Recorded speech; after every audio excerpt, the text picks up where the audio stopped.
Ladies and gentlemen, when we talk about hockey in Toronto, there's a whole bunch of names and celebratory squads that come to mind. But for me, the one that started it all, and obviously it did start it all, was the Toronto Granites.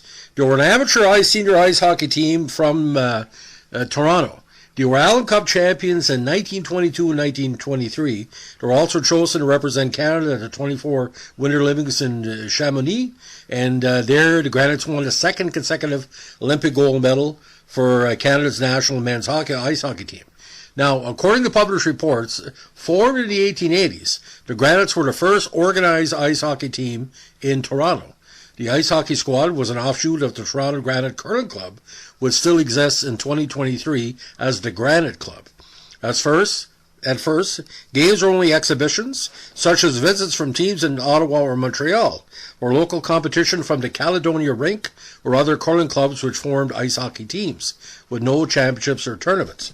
The team joined the OHA for the 1890-1891 season. The team would play in the OHA until 1924, adding a junior club in 1893, which continued until 1923. The Granites won the J. Ross Robertson Cup in 1920, 1922, and 1923 as a senior champion of the OHA. Now, OHA President W.A. Fry recommended to have the Toronto Granites as the 1923 Allan Cup champions representing Canada in ice hockey at the 24 Winter Olympics, which doubled at the World Championships. The CAHA approved the Granites to represent Canada, and W.A. Hewitt was chosen to oversee the team's finances at the Olympics.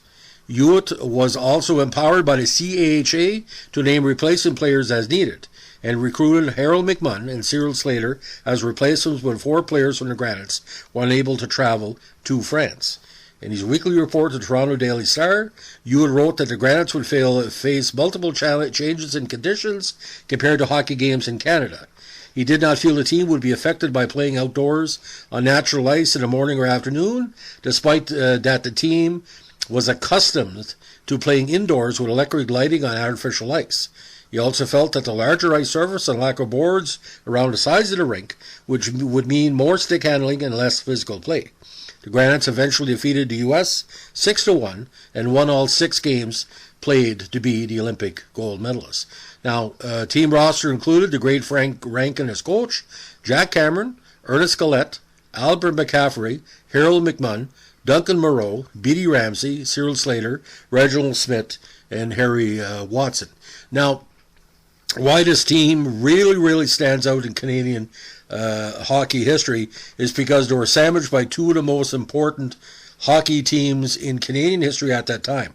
The Winnipeg Falcons, which were the previous champions, and then the University of Toronto grads who represented Canada at the Olympics in 28. So, I mean, the Granites, when you say you play, like you used to say back in the day, you got to be Granite when you play hockey, and it was a direct tribute to this squad. A part of Canada's hockey history that should be celebrated more often and should be recognized. Actually, there should be a Toronto Granite style award that could be presented to, let's say, a top senior player in Ontario or, Eastern Canada. I like to see that. So, ladies and gentlemen, that's the latest in our vintage, senior hockey podcast. If you like what they're doing here, give us a like, comment, subscribe, or share. And don't forget, requests are always appreciated and always highly considered. Have a good one. Bye.